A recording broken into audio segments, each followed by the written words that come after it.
Mesdames et messieurs, je vous propose de redémarrer cette session qui va être consacrée aux nouvelles technologies. Je sais que vous êtes assez nombreux également sur Internet à nous suivre. Donc c'est encore plus intéressant parce que vous devez être des geeks notamment sur ce que va dire Olivier Armatario, qui est de l'Université de Bordeaux, qui est un spécialiste de l'évaluation d'une partie des interventions non médicamenteuses, de celles qui ont une vocation numérique, qu'elles soient des objets connectés, qu'elles soient des systèmes de réalité virtuelle ou des serious games, comme des jeux vidéo. De la même façon, se posent des questions de leur évaluation et pas uniquement des questions de sécurité ou d'ergonomie, mais bien d'impact significatif sur la santé. Merci beaucoup, Olivier, d'être présent parmi nous.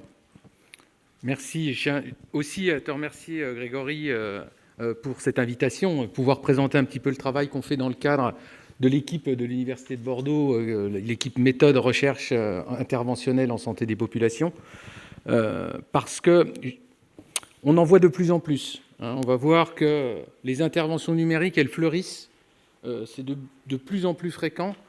Et la difficulté qu'on a, c'est de savoir un peu quelle efficacité ça peut produire. En tout cas, est-ce que le fait d'utiliser des outils numériques, ça va améliorer l'efficacité ou non, voire même peut-être baisser l'efficacité, on ne sait pas trop comment c'est fait. En tout cas, il existe une importance qui va monter croissante. Là, vous voyez, je vous ai mis un petit schéma sur le marché des applications numériques, là. Ça va passer des 12,4 milliards de dollars en 2018. Il est prévu pour 2026 236 milliards de dollars. C'est énorme. Hein. Rien que sur les stores, vous savez, où vous allez télécharger vos applications Android ou iOS, il y a 350 000 applications santé bien-être. Hein, 350 000 applications à télécharger. Donc, et ça augmente. Je crois qu'il y en a eu 22 000 créées cette année, des nouvelles. Vous voyez, donc ça augmente considérablement. Et on a vraiment intérêt à se poser la question, sinon ça va faire comme les plantes. On ne va pas savoir est-ce que ça produit quelque chose, est-ce que c'est plutôt délétère, est-ce que c'est pas délétère, etc. Donc il va falloir vraiment trouver des moyens d'évaluation qui nous permettent d'évaluer leur efficacité. Alors pour l'instant, il existe déjà des choses. Il existe déjà des choses en termes d'évaluation des interventions numériques. Il existe la Health Technology Assessment, ça c'est quelque chose qui est fait par des organisations internationales, c'est quelque chose qui est très important, c'est surtout pour les dispositifs médicaux. Ensuite, on a tout ce qui est de l'ordre des échelles et des scores d'évaluation. Il en existe plein.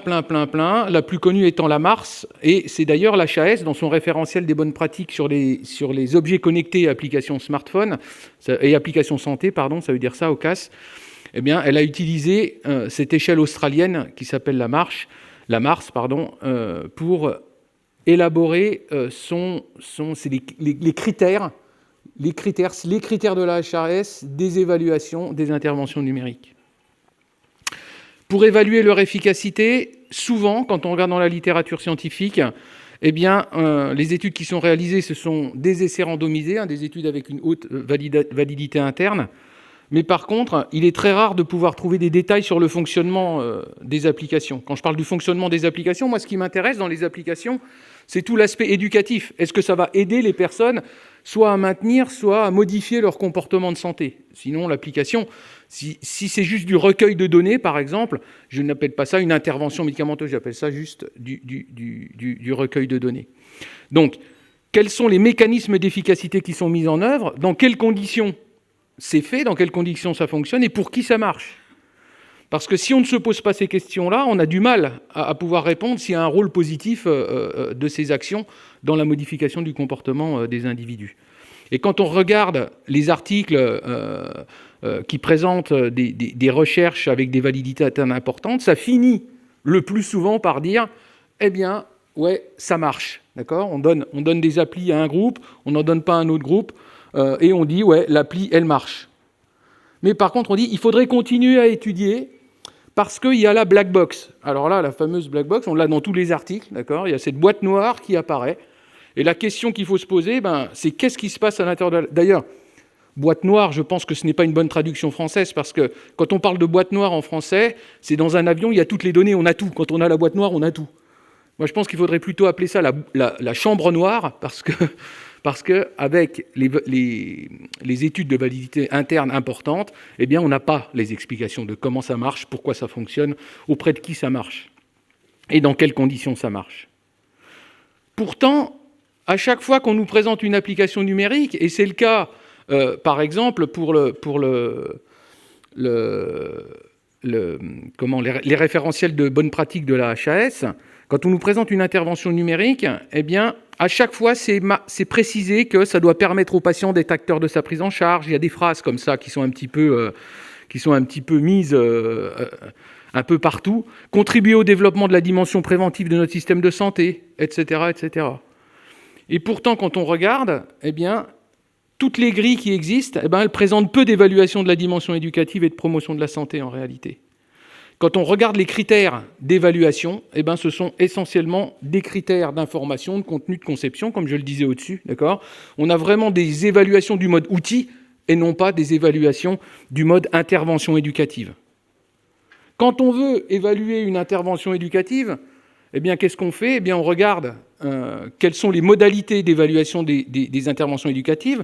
Les interventions éducatives, ce sont des interventions complexes, et le Medical Research Council a donné des instructions, a donné des conseils sur l'évaluation des actions éducatives, des interventions complexes, qui sont de pouvoir utiliser des évaluations fondées sur la théorie. Les évaluations fondées sur la théorie, elles sont de deux ordres. D'accord ? Il y a tout ce qui est de l'ordre des théories du changement, the theory of change, ce sont des méthodes qui viennent de l'industrie, et l'évaluation réaliste. L'évaluation réaliste, ce sont des méthodes qui existent depuis les années 70, et je vais tout vous détailler tout à l'heure en termes de méthodologie, comment ça doit se passer. Ensuite, ce qu'il ne faut pas oublier dans la nouvelle technologie, comme dans toutes les actions de santé, je dirais, mais dans la nouvelle technologie encore plus, parce qu'il y a un aspect financier dans l'accès aux nouvelles technologies, eh bien, c'est tout ce qui est l'importance de la prise en compte des inégalités sociales de santé. Si on oublie ça, eh bien, on va avoir du mal à pouvoir prouver l'efficacité des actions numériques, parce que des interventions numériques, parce qu'on ne va pas savoir auprès de qui ça va pouvoir agir. Est-ce que ça va agir qu'auprès de la population qui peut avoir accès à ça, qu'auprès de la population qui va pouvoir comprendre comment ça fonctionne ? Il y a toutes les histoires de littératie aussi dans les inégalités sociales de santé.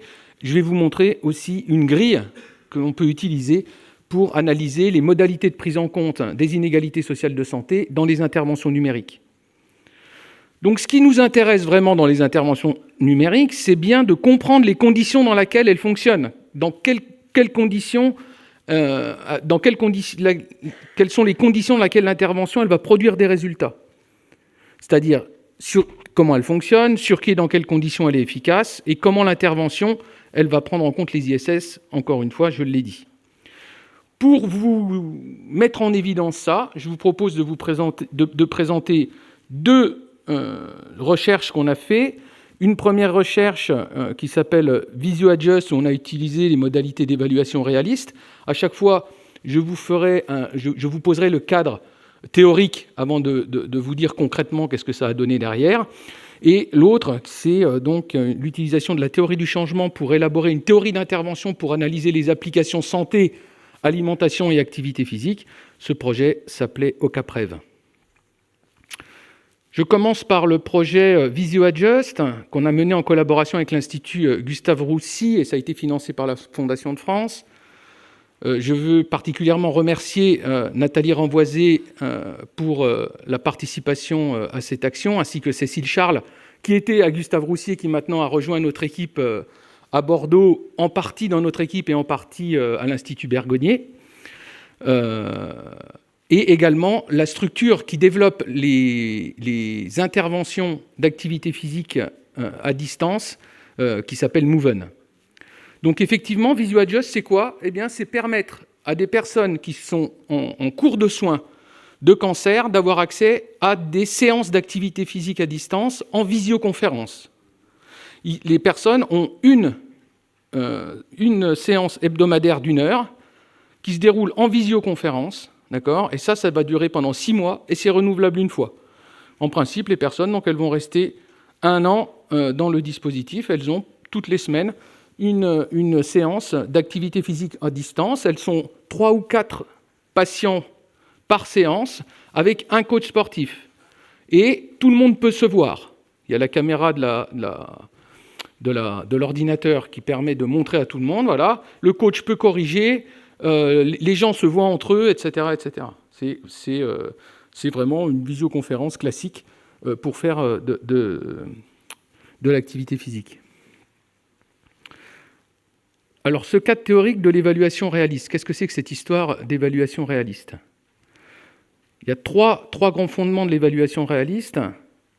Le premier, c'est qu'une intervention ne fonctionne pas en elle-même. D'accord ? Et ce n'est pas ce qui produit l'effet. Ce n'est pas l'intervention elle-même qui produit l'effet. Mais par contre, l'intervention, elle va déclencher des mécanismes qui vont permettre la production d'effets. Pourquoi ? Parce que l'intervention, elle est située dans un contexte. En fait, c'est l'interaction du contexte et de l'intervention qui va déclencher ou non le mécanisme. Ça veut dire qu'une même action, on va faire exactement la même chose dans 2 contextes différents, eh bien on n'aura pas le même effet. Ou on aura le même effet, ça dépend. Ensuite, il n'y a pas de loi immuable, c'est-à-dire qu'une fois qu'on a montré que dans un contexte, il y a un effet, eh bien ce n'est pas immuable. Peut-être qu'il n'y aura pas l'effet là la prochaine fois. Et ça, c'est ce qu'on appelle les demi-régularités, c'est-à-dire qu'on va plutôt aller regarder quelles sont les récurrences. Là, ça va plutôt marcher comme ça, on va pouvoir dire, d'accord ? Mais on ne va pas pouvoir dire à chaque fois qu'on fait ça, ça marche comme ça. Ce n'est pas possible. La complexité fait que ce n'est pas possible. Mais on va retirer des éléments clés. On va dire, tiens, si on fait comme ça dans tel contexte, eh bien, on va augmenter la probabilité que ça produise cet effet-là. Et on va matérialiser ça par cette configuration contexte, mécanisme, effet. C'est une chaîne causale, comme ça. D'accord ? On va avoir des contextes. L'intervention va activer des mécanismes qui vont provoquer un effet. Et nous, dans cette action, eh bien, on s'est attaché. L'effet, c'était l'adhésion, d'accord, au dispositif à distance. Quelles étaient les conditions d'adhésion à ce dispositif à distance qui était censé, normalement, permettre aux personnes de faire de l'activité physique. Comment on a fait ? Eh bien, on a fait une étude qualitative multicas par entretien semi-directif, plus des séminaires qu'on a menés selon des principes de l'évaluation réaliste. Je vais vous préciser ce que ça veut dire que ces principes de l'évaluation réaliste. En premier, on a été voir dans la littérature, bien sûr, quelles étaient les conditions d'adhésion des patients atteints de cancer au dispositif d'activité physique adapté à distance. On a été se rendre compte un petit peu de l'état de l'art, on a fait une scoping review pour mettre en évidence ce qu'on trouvait dans la littérature. On a été, avec ces résultats-là, devant des professionnels, les parties prenantes du programme.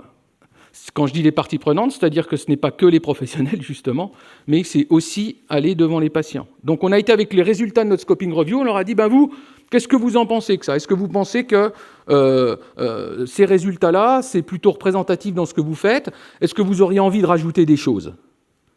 Donc on a réuni des professionnels et des représentants de patients et quelques patients, et on a fait après des entretiens téléphoniques avec 8 autres patients, parce que vous savez que les patients, quand ils sont avec des professionnels, il faut vraiment que ça soit pas des vrais patients, ça serait plutôt des patients experts, mais si c'est des patients qui n'ont pas l'habitude de travailler comme ça en groupe, avec les médecins, etc., c'est difficile pour eux d'avoir une vraie expression, etc. Donc on a préféré aller en enquêter 8 par téléphone en plus. Grâce à ça, donc notre revue de la littérature plus le séminaire avec tout le monde, ça nous a permis de générer des premières hypothèses comme ça. Et également ce que ça nous a permis de faire, et on verra les critères tout à l'heure, de remplir la grille inégalité sociale de santé pour voir comment dans ces programmes les inégalités sociales de santé pouvaient être prises en compte. Ensuite, l'étape 2, eh bien, on a été explorer les cas, c'est-à-dire qu'on a fait 20 interviews. En réalité, les données étaient déjà saturées après 16 interviews, mais on a continué jusqu'au bout parce qu'on avait 20 rendez-vous avec les patients, on n'a pas décommandé les patients, on a continué jusqu'au bout et effectivement, c'était bien saturé à partir de 16. Donc, ce qu'on a fait, c'est qu'on a confronté les hypothèses aux différents cas. Ça veut dire quoi ? Ça veut dire qu'on a commencé par demander aux personnes, tous les résultats qu'on a eus avant, ça nous a permis de faire notre grille d'entretien. En premier, on demandait aux personnes qu'est-ce que c'est qui vous a fait entrer dans le programme ? Parce que quand on parle d'adhésion, c'est qu'est-ce qui a fait entrer dans le programme ? Et ensuite, qu'est-ce que c'est qui vous a fait rester ? Donc on avait une première question, les deux premières questions étaient très ouvertes. Qu'est-ce qui vous a fait rentrer dans le programme? Et ensuite, qu'est-ce que c'est qui vous a fait rester? Ça, c'est parce que peut-être qu'il y a des choses qu'on n'a pas repérées avant et qui vont nous rajouter, eux. C'est pour ça qu'on ne leur a pas dit. Mais par contre, on n'a pas fait comme dans une monographie. C'est-à-dire qu'on n'a pas attendu qu'ils nous disent tout. Et ce qu'ils ne nous auraient pas dit, on dirait ils ne l'ont pas dit. C'est ça la différence quand je vous disais c'était selon les principes de l'évaluation réaliste, c'est-à-dire qu'on est venu leur faire confirmer ou non les premiers résultats qu'on avait eus. Est-ce que vous pensez, par exemple, que vos proches ont eu parce que dans la littérature, on avait repéré beaucoup de choses qui étaient liées aux proches. Est-ce que vous pensez que vos proches ont eu une influence? Si parler des proches, on ne leur demandait pas. S'ils n'en parlaient pas, on avait une question de relance sur les proches. D'accord? C'est ça, quand je vous dis, c'est mené selon les principes de l'évaluation réaliste. 1, on leur donne la parole surtout s'ils rajoutent des choses. 2, on va les chercher sur les choses qu'on a déjà trouvées pour leur faire confirmer ou non ces choses-là. Ensuite, qu'est-ce qu'on a fait? On a analysé les 20 entretiens. Et comme je vous l'ai dit, on a mis en évidence des éléments clés. Je vais vous en montrer quelques-uns pour que vous puissiez bien saisir. Et maintenant qu'on a mis en évidence ces éléments clés, eh bien, on va aller la semaine prochaine, ça tombe comme ça, c'est la semaine prochaine, on va retourner avec les professionnels des programmes et les patients, et on va aller leur dire, voilà les résultats qu'on a trouvés, qu'est-ce que vous en pensez? Donc vous voyez, il y a toujours un aller-retour entre les parties prenantes du programme, on n'intervient pas de façon externe, et les chercheurs qui, eux, sont purement externes. Voilà les 4 mécanismes principaux qu'on a mis en évidence jusqu'à aujourd'hui, peut-être qui seront précisés demain. Le premier, mais alors vraiment de façon très très flagrante, c'est tout ce qui est de l'ordre des influences sociales, avec un effet d'entraînement associé à la dynamique de groupe, et les personnes avaient le sentiment de sortir de l'isolement. Alors ça, on n'en était pas persuadés, nous, au départ, parce que c'est à distance, c'est en visioconférence. Alors on se disait, quand c'est en présentiel, ouais, d'accord, il y a de la dynamique de groupe, il y a tout ce qui se passe, etc. Mais on risque de ne pas retrouver ça après, c'est ce qu'on se disait. On risque de ne pas retrouver ça après parce que les gens, ils sont loin les uns des autres. Eh ben non. C'est ressorti vraiment, c'est pas difficile, il y a 19 personnes sur les 20 qui nous ont parlé de ça. Que pour eux, le premier truc, c'était les influences sociales que ce programme a permis. Deuxième chose, ce sont les croyances sur les conséquences. C'est-à-dire que les personnes, pendant qu'elles faisaient ce programme-là, eh bien, elles avaient une représentation positive de l'effet du programme sur leur santé. C'est-à-dire que quand elles faisaient ce programme, elles pensaient que ça leur faisait du bien. Elles pensaient sûrement parce qu'elles le ressentaient, d'un côté physique, la fatigue, la douleur, sur le bien-être en général, etc. Ça, on sait en éducation pour la santé que c'est fondamental. Quand on veut avoir un message efficace en éducation pour la santé, il faut mettre en évidence la perspective positive qui va arriver si on change notre comportement. Ensuite, il y a tout ce qui est de l'ordre des émotions. Les personnes, elles avaient le sentiment d'être compris, non jugées par les autres, qui vivent la même situation. Ça, c'était vraiment fondamental pour elles.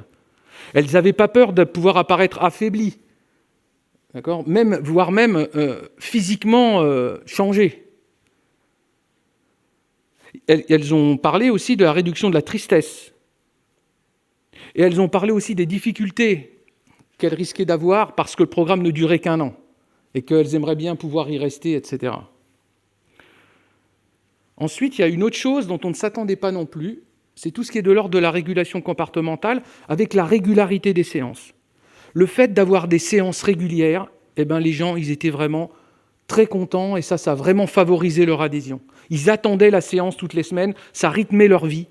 Leur isolement, en plus, c'était pendant le confinement. Donc, ça rythmait leur vie. Ils attendaient cette séance de façon importante. Et en plus, ils se rendaient compte qu'il y avait une progressivité dans les séances. Ce n'est pas parce qu'aujourd'hui, ils avaient beaucoup de mal à faire de l'activité physique. Déjà, ils y allaient quand même. Et 2, eh bien, ils se rendaient compte que ce n'est pas parce qu'ils n'y arrivaient pas aujourd'hui que demain, ils n'y arriveront pas et qu'aujourd'hui, le coach, il allait leur pousser à faire des trucs qu'ils n'arriveraient pas parce que tout était vraiment adapté de façon individuelle à l'intérieur des séances.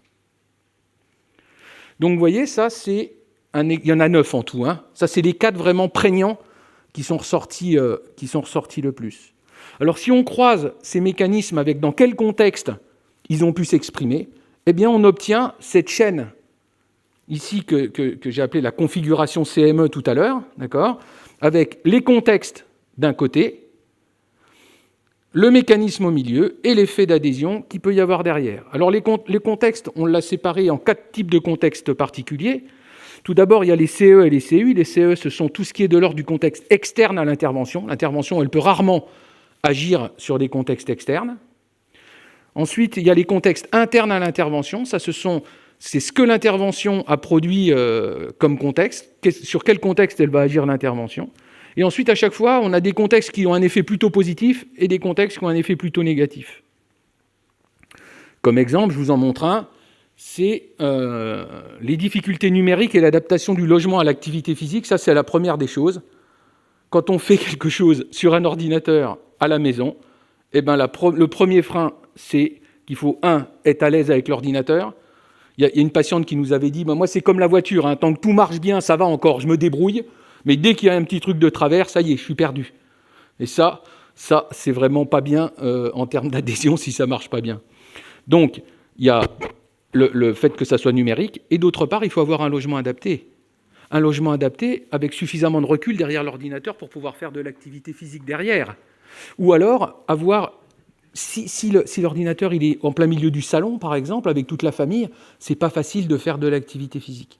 Donc, il faut pouvoir avoir une pièce qui soit un peu isolée, avec un peu de place pour un ordinateur. Et ça, on se rend compte que c'est vraiment dommage s'il y a des personnes qui sont un petit peu embêtées avec des choses comme ça.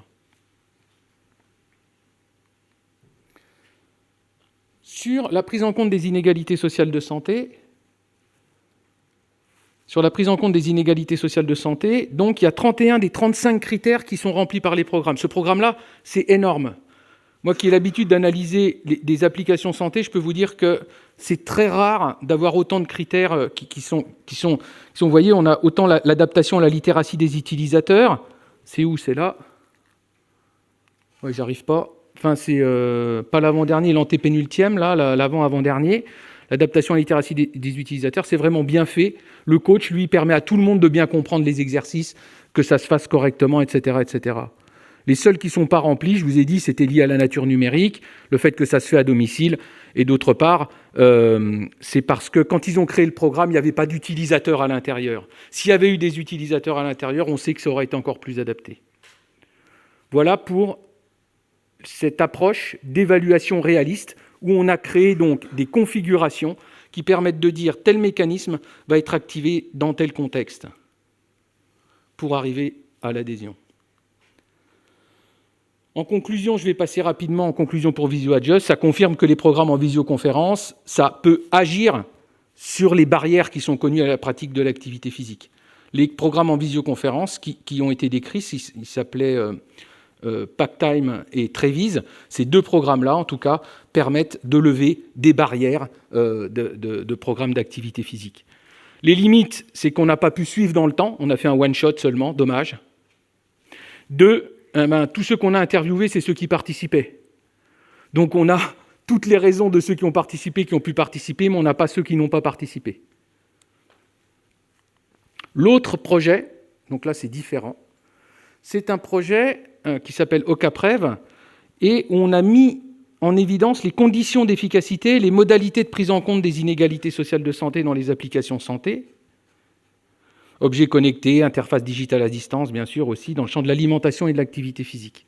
Ce qu'on a voulu, c'est pouvoir élaborer un modèle d'analyse des conditions d'efficacité des objets connectés et des applications santé, etc., pour l'alimentation et l'activité physique. C'est-à-dire qu'on a créé une théorie d'intervention qui permet d'analyser les conditions d'efficacité de ces outils-là. Pour ça, on a utilisé une autre méthode d'évaluation fondée sur la théorie, qui est la théorie du changement. Et là, la théorie du changement, c'est quelque chose qui permet d'être prédictif, c'est-à-dire on va faire des hypothèses en se disant tiens, si on fait ça, ça va plutôt produire ça. La théorie du changement, elle va décrire les composantes interventionnelles, les résultats intermédiaires et finaux, et possiblement donc les éléments du contexte. En fait, elle va s'intéresser à montrer tout ce qui produit le résultat et qui rend visibles les mécanismes d'action. Vous voyez que c'est aussi les mêmes objectifs que l'évaluation réaliste. Donc elle permet de construire ces hypothèses causales. Je passe assez rapidement sur comment ça peut se faire. Donc, pour construire ces hypothèses causales, on avait déjà, pareil, fait une revue de portée pour voir ce qui existe dans la littérature. Ensuite, on a défini les composantes et les mécanismes efficaces à mobiliser dans la réalisation d'un objet connecté à une application santé afin d'accompagner le changement de comportement. Pour élaborer ces hypothèses-là, on s'appuie sur les modèles et les cadres théoriques, bien sûr. On croise les données de la littérature et l'expertise des acteurs dans un processus itérativement séquencé. Je vais y revenir. Pour quoi faire ? Pour modéliser une théorie. Alors, on se base sur des modèles et des cadres théoriques existants. Eh bien, qu'est-ce qu'on a fait ? On a utilisé les cadres et les modèles de Susan Michie. Je ne sais pas si vous connaissez ces modèles. Ce sont des modèles de modification de comportement. Oui, j'accélère. Les modèles de modification de comportement. Susan Michie, elle a repéré, elle a analysé plusieurs milliers d'actions éducatives. Elle a regardé ce qui marche et elle a analysé pourquoi ça marchait à l'intérieur. Elle avait des centaines de chercheurs dans le monde entier pour faire ça. Elle a défini une taxonomie avec 93 techniques de changement de comportement, les Behavior Change Techniques. D'accord ? À chaque fois qu'il y a cette technique de changement de comportement, on sait que ça augmente la probabilité pour que l'intervention, elle fonctionne. Ensuite, en termes d'objectifs finaux, eh bien, on s'est intéressé aux leviers qui modifiaient les comportements. Et Susan Michie, elle décrit 3 grands leviers de modification du comportement. C'est les capacités des personnes. Capacités, c'est les connaissances et les compétences. Ensuite, les opportunités des personnes. Qu'est-ce qui se passe dans leur environnement et leur capacité à agir sur leur environnement pour le rendre plus favorable à leur santé. Et ensuite, la motivation des personnes. Donc, on passe ici d'une activité qui va activer un levier de modification de comportement. Et ça va être activé comment ? Par un mécanisme qu'on a décrit au milieu. Je vais vous montrer concrètement comment ça se passe. Donc, comment on l'a construit ? Vous voyez que c'est une itération. On a réfléchi entre professionnels. Le groupe d'experts, c'était des chercheurs, des acteurs médicaux, des gens de la prévention, un expert en informatique, des représentants d'usagers et un groupe de population. Donc on a été toujours réflexion des professionnels, on est revenu devant la population pour leur soumettre les résultats. Ils nous ont dit ce qu'ils en pensaient, on a rectifié, on est revenu devant les professionnels et on est retourné à la fin devant la population.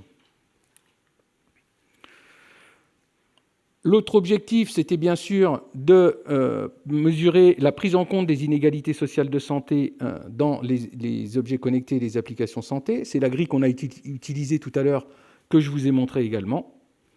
En termes de résultats, qu'est-ce qu'on obtient comme théorie ? Eh bien, on obtient une théorie avec 50 chaînes causales.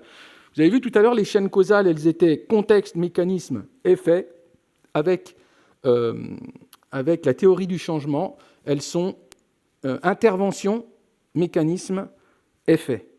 Et là, l'effet, donc, on voit que sur les 93 techniques de changement de comportement qui ont été répertoriées par Susan Michie, il y en a 50 qui étaient adaptables aux applications santé. Ensuite, il y en avait 23 qui agissaient sur les capacités des personnes, 7 qui agissaient sur les opportunités et 20 qui agissaient sur la motivation, avec 11 mécanismes sur les 12 que Michie avait décrites. Je vous donne un exemple très concret. La première chaîne causale. Première chaîne causale, c'est le BCT 1.1. Le BCT 1.1, c'est la première catégorie des objectifs et de la planification. Et le premier dans cette catégorie-là, c'est de pouvoir se fixer un objectif en termes de comportement. Eh bien, se fixer un objectif en termes de comportement, ça va agir sur la motivation. On se dit, par exemple, tiens, je veux demain marcher 6000 pas. Alors, je me fixe un objectif en termes de comportement et ça va me permettre de me motiver pour réussir à y arriver. Je me donne une cible pour réussir à m'y arriver. Ça va agir sur le levier de la motivation. Ça, on le comprend bien. Comment ça va agir ? Ça, c'est les mécanismes. Eh bien, ça va agir au niveau des intentions. Ça va agir au niveau de la régulation comportementale. Et ça va agir aussi au niveau de la croyance sur les conséquences. C'est-à-dire, je dois croire que je vais arriver à faire cet objectif-là. Par exemple, dans les applications santé, alimentation, activité physique, on vous demande toujours de vous fixer un objectif au début. Toujours. Vous voulez perdre combien ? Vous voulez en combien de temps, etc., etc. C'est plutôt des choses comme ça. On se rend compte de quoi ? On se rend compte que si la personne n'a pas une estime de soi suffisante, C'est-à-dire qu'à chaque fois qu'elle s'est fixé un objectif, elle n'a pas réussi à le faire, et qu'elle pense que parce que là, elle va se fixer un objectif, très probablement, elle ne va pas arriver encore à le faire, d'accord ? C'est-à-dire qu'elle n'a pas une croyance sur les conséquences qui est suffisante pour pouvoir y arriver. Et dès qu'on va donner à une personne le fait de fixer un objectif, on va déjà la mettre un petit peu en échec. Donc, les applications, elles feraient mieux déjà de dire « Est-ce que vous ne voulez pas un petit peu essayer, voir comment ça marche ?» Et puis après, on verra qu'est-ce que c'est que vous avez envie de faire. Voilà un exemple. Je vous montre la théorie dans son entier. C'est les 50 chaînes causales qui sont reliées à chaque fois soit à capacité, motivation ou opportunité. Vous voyez, par exemple, la première ici en haut, c'est de pouvoir être exposé à quelque chose qui fait peur, pour pouvoir, la deuxième fois, avoir un peu moins peur et pouvoir le faire. Et la population, qu'est-ce qu'elle nous a dit ? Elle nous a dit « Ah ouais, ça c'est vrai, ça c'est vrai, parce qu'il faudrait pouvoir essayer de faire différents sports, parce qu'on dit qu'il faut faire de l'activité physique, mais on ne sait pas trop qu'est-ce que c'est qu'on aimerait bien faire. Il y en a qui aimeraient bien aller à la piscine, mais ils ne savent pas trop nager, il y en a qui aimeraient bien faire ci, qui aimeraient bien faire... Il faudrait qu'on puisse essayer des choses. » Ou alors, il y a des personnes qui disent « Ah ben oui, mais moi, je ne vais pas dans les salles de sport parce qu'il faut être en juste au corps. Et puis pour les hommes, il y en a qui croient que c'est pour faire du bodybuilding, tout ça. Ça serait pas mal si l'appli, elle permettait de pouvoir aller visiter une salle, de pouvoir essayer quelques séances gratuitement pour pouvoir voir, en repérer une à côté de chez moi, etc., etc. » Donc, vous voyez, il y a l'application pratique de la mise en œuvre de ces BCT aussi qui a été pensée par le groupe de population. Ah oui, pardon, j'ai oublié quelque chose. Et la population, elle a dit, mais on doit pouvoir choisir, là, sur le truc qui fait peur. On doit pouvoir choisir. Si on ne veut pas, on n'est pas obligé de le faire. Voilà. Les dimensions de la grille inégalité sociale de santé, comme exemple, par exemple, c'est est-ce que l'appli, elle fonctionne correctement sans avoir à payer des modules complémentaires. Vous voyez, sur les déterminants économiques, c'est assez clair. Je passe vite. Voilà les résultats de l'analyse, parce qu'on a mis sous une forme de grille l'ensemble des BCT. Donc, vous cochez les BCT qui sont présents dans l'appli et ça vous sort ce type de graphique. Cette appli, par exemple, elle agit surtout sur les capacités des personnes. D'accord ? Ça va agir en gros, les applis, ça agit essentiellement sur les connaissances, pas sur les compétences. Ça agit surtout sur les connaissances. La motivation peut, d'accord ? Et ça, on retrouve bien parce que ceux qui utilisent des applis, c'est déjà des gens qui sont motivés. Quand on va télécharger une appli, c'est déjà parce qu'on a envie d'y aller. Et 3, sur les opportunités, très peu. Mais alors ça, une application santé, elle ne va pas agir beaucoup sur l'environnement des individus. Vous avez vu, il n'y a que 7 chaînes causales de toute façon liées aux opportunités. Ensuite, on va voir quels mécanismes sont présents dans l'application. L'application là, que j'ai analysée, c'est une application qui fait croire qu'on va y arriver. C'est les Beliefs About Consequences, là, qui est le plus important. D'accord ? C'est une appli qui va plutôt favoriser le fait de croire, de renforcer la personne à croire que, oui, allez, vas-y, tu peux y arriver. Il y avait une conclusion ? Oui. Donc, en conclusion, les 2 cadres d'analyse-là, qu'est-ce qu'ils nous permettent de faire ? Eh bien, ils nous permettent de décomplexifier cette complexité-là, d'ouvrir la boîte noire, de voir comment ça marche. Ça veut dire que les supports interventionnels qui sont numériques, on doit bien les considérer comme étant des interventions et non pas comme étant des outils à l'intérieur de l'intervention. Ça peut être à l'intérieur d'une intervention, mais c'est une intervention ancillaire à l'intervention. On en parlait hier à l'INCA, c'est que dès qu'on va donner par exemple un podomètre à quelqu'un, c'est de l'intervention. Parce qu'il va avoir un feedback sur ses pas. Ça va agir sur son propre comportement, ce feedback-là. C'est un des BCT. D'accord ? Il va avoir envie d'essayer le truc au début. Ça ne dure pas, ça ne dure pas. Mais en tout cas, au début, il va avoir envie de le faire.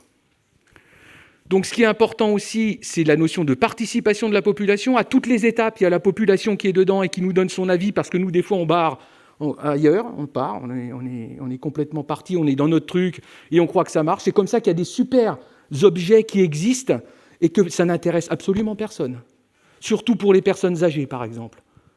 Il y en a énormément des choses qui sont faites pour les personnes âgées, qui sont super bien faites, mais alors les personnes âgées, ça leur passe ici. Peut-être ça nous servira à nous, mais à eux, en tout cas, c'est encore pas ça. Ensuite, ça permet de pouvoir adapter des principes d'évaluation aux interventions numériques. Ça, je peux passer.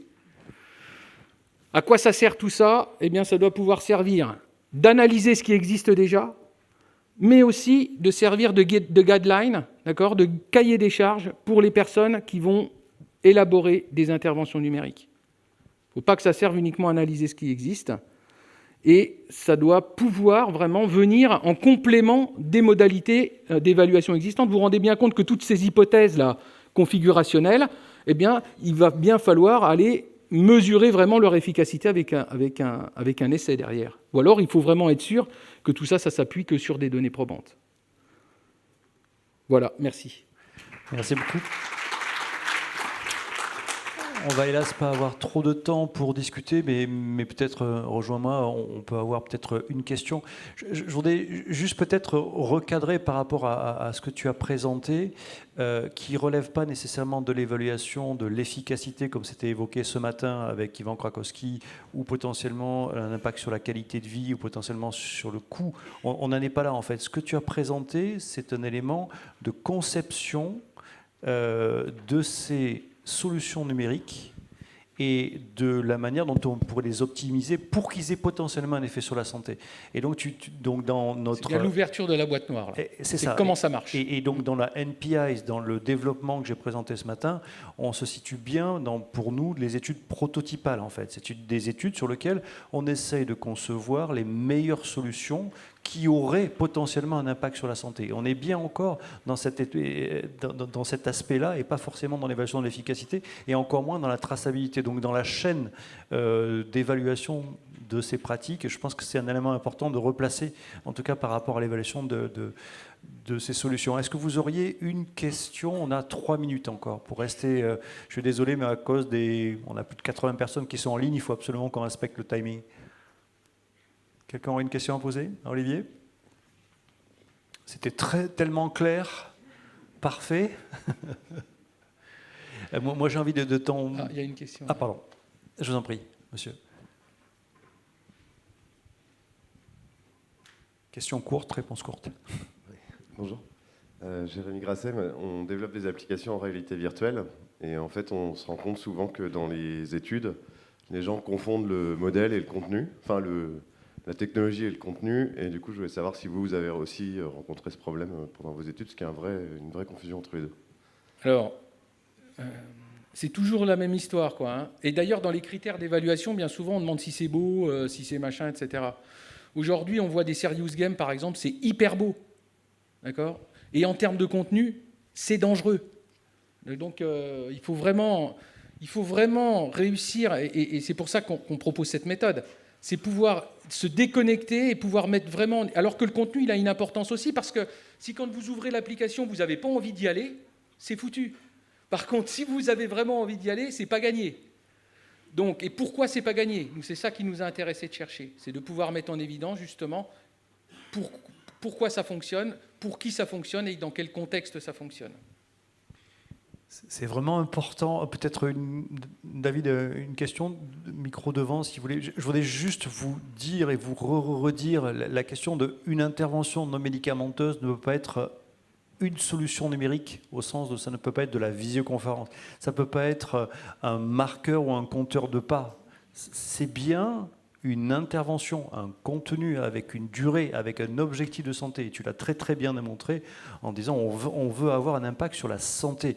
Et clairement, si ce n'est qu'une technique, une technique ne sert à rien, exactement comme si on parlait d'un ingrédient. Ça n'a aucun impact sur la santé. Ce n'est pas une technique, c'est bien un contenu, c'est bien une méthode. Donc c'est une INM et ce n'est pas effectivement juste qu'un gadget. Sinon, évidemment, Google, Apple ferait simplement un système de lunettes électroniques et en disant ça y est, c'est une solution. Non, non, non, pas du tout. Une intervention non médicamenteuse doit être médiée. Tu le dis très très bien. David, dernière question avant de passer... En pourcentage de tous les outils que vous avez analysés, numériques qui existent aujourd'hui, combien atteignent cet objectif-là d'ajout, de soutien à la santé? Est-ce que vous diriez quoi? 5%, 10% atteignent ces objectifs? C'est quoi? Celui qui atteint, là, c'est celui en visioconférence parce qu'il y a un humain. D'accord? Le fait qu'il y ait un humain, et ça c'est vrai aussi dans les applications santé, s'il y a un humain derrière l'application santé qui est accessible, alors ça change considérablement la donne. D'accord? Après, ça dépend ce que fait l'humain. D'accord? Mais en tout cas, là, dans ce qu'on a analysé en termes de choses qui sont faites en visioconférence, c'est vraiment très bien fait, et vous voyez que les inégalités sociales, elles sont vraiment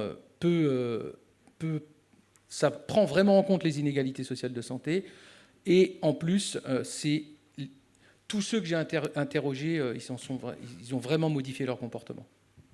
C'est vraiment la seule fois. Par contre, j'ai analysé beaucoup d'applis qui sont censées marcher toutes seules, elles sont vendues comme ça, hein, toutes celles qui sont sur les stores. Eh bien là, c'est ce que je vous ai montré après, c'en est une de celles-là, d'accord ? C'est un concepteur, en fait, c'est des gens en principe qui vendent du matériel de sport, hein, qui font ce type d'appli-là. Eh bien, ce type d'appli-là, c'est jamais efficace. Si, ça va être très efficace pour le sportif, parce que ça va renforcer son comportement positif. Mais ça va permettre à personne de faire de l'activité physique. Avant c'était l'histoire du vélo d'appartement. On voulait faire du sport. Allez, hop là, on va s'acheter un vélo d'appartement. On le mettait au milieu du salon. OK, très bien, super. Et au bout de 3 mois, c'est devenu le porte-manteau. D'accord ? Eh bien, les applis, c'est exact, ça n'a pas changé. Voilà. C'était sensiblement la question de David, mais aux États-Unis, c'est la même chose. Hein, mais c'est moins de 1% de solutions, d'applications, de apps véritablement efficaces. La plupart, 99%, ne sont pas efficaces. C'est strictement que des gadgets. Je n'en ai jamais rencontré. Bien, merci infiniment, Olivier, d'avoir été prêté au jeu. C'est vraiment compliqué. C'est tout un champ nouveau et cette réflexion et ce besoin d'évaluation est absolument nécessaire.